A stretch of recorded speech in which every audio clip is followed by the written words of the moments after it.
This is Kprogeny with more wisdom for my progeny. Y'all go ahead and hit that like and subscribe button. And if you're on Instagram, hit the follow for me.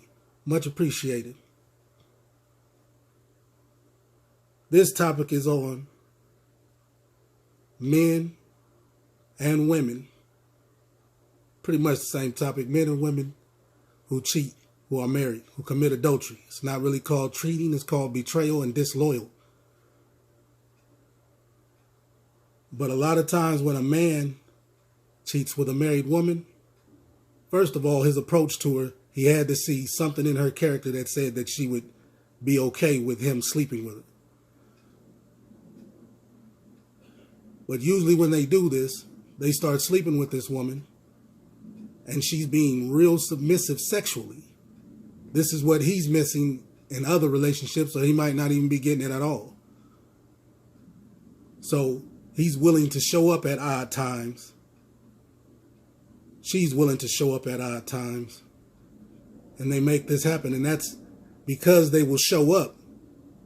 The other person feels like this is a show of love or dedication.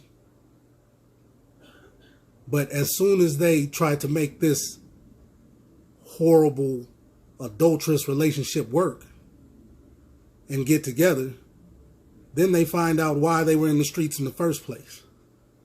Because they were bad to their spouses. Then they find out that the submission and all the loving and kissing that was going on starts to dissipate. Because now you got to deal with them one-on-one like an adult. You guys will have natural problems, bills and other things. And when the arguments hit, then you will see. Once you anger the woman, basically, you make a woman mad, she's going to show her true colors. And once that argument happens, most men run.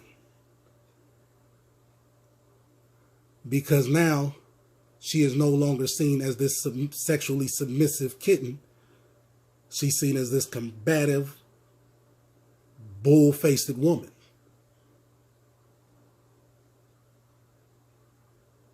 Like I said, if you meet them and they doing 304 stuff, that's what they want to do. So just be very careful when you pick a spouse. Go ahead and let a family member vet them. And if you could sleep with them before they ever meet anybody in your family, any of your friends, and that's not somebody you want on your arm.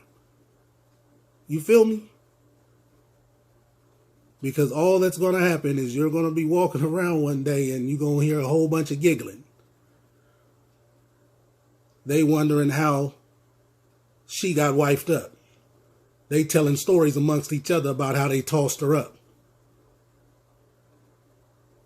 But if you go through the proper channels to get a spouse, you won't have that problem. And brothers and sisters, any woman who will have sex in a car outside of marriage, because sometimes people do that to spice up their marriage, outside of marriage, is either giving it away for free or selling it. There ain't no other reason to have sex in a car. If she's not married to the man she's having sex with in the car, she's giving it away for free. And if she's not giving it away for free, it's prostitution. She's selling herself.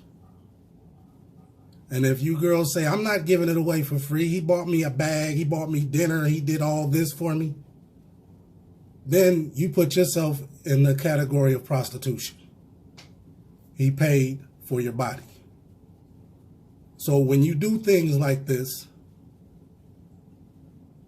and people know about it, what happens then is you become a fun girl. No one is supposed to wife you, no matter how bad you think they're supposed to, or how bad you want them to. They are not supposed to wife you because you gave it away for free or you sold it. Either way, that's not a virtuous woman.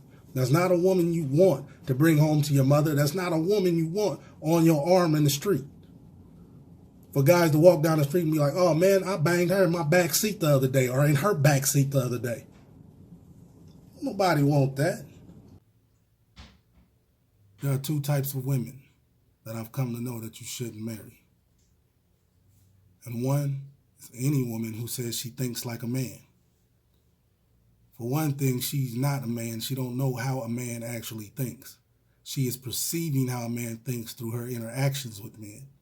And most of the time when they say that, their interactions with men were with cheaters, or with promiscuous men, men that they couldn't batten down.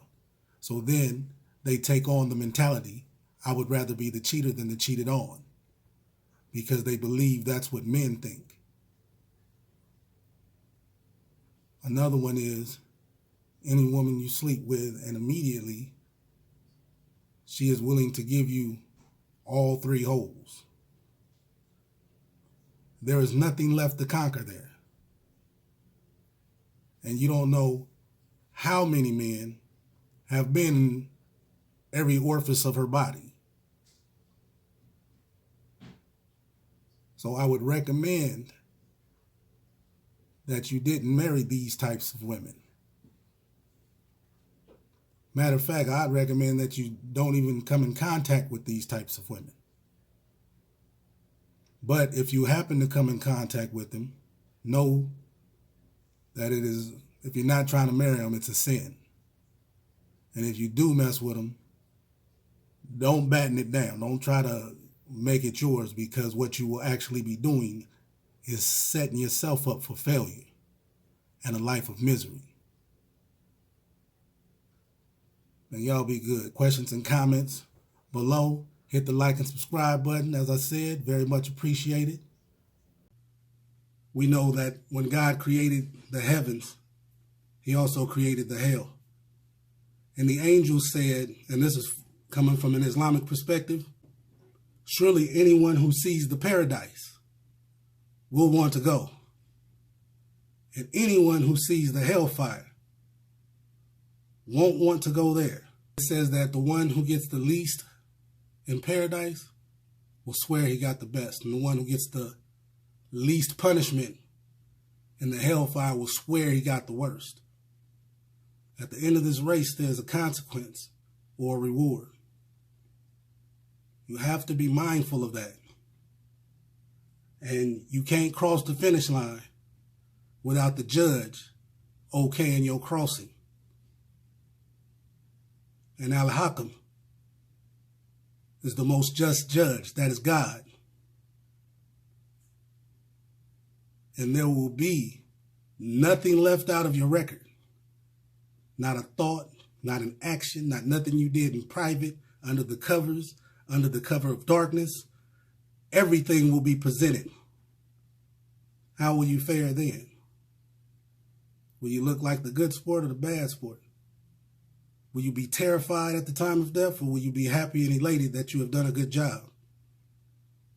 It ain't all about relationships. There's a bigger picture that we're not focused on that is allowing people to end their lives in trauma and in bad ways. And the only way to fix it is to give them the right way. Stop talking about, well, we have to address the problem, but we can't make the problem all that we talk about. We have to talk about the solution, and the solution is returning to trying to obey God's laws. They are there as a safeguard. I'm going to repeat this over and over again. Look at what disobeying God's laws does to people. Just check it out. One day I'm going to sit down and go through all of them and try to show you as many things that happen when you disobey God's laws that punish you. And it's not God punishing you, it's you punishing you by not obeying what you're supposed to obey. If I tell you that this slicer will cut off your hand if you stick your hand under it, and you stick your hand under it, whose fault is it? You were warned, and you still did it. So it says that when people are in the hellfire, they will call out to the gatekeeper of the hellfire, and they will say, go to our Lord and ask him to relieve us for just a moment. And the keeper of the hellfire will say, did not someone warn you during your life about this? And they will say, yes. And he will say, you will have no relief. Your punishment will be continuous, and it will have no breaks. Y'all do what's good. because you can't begin something in sin and expect it to end in paradise. No, usually how your relationship began will be how it ended.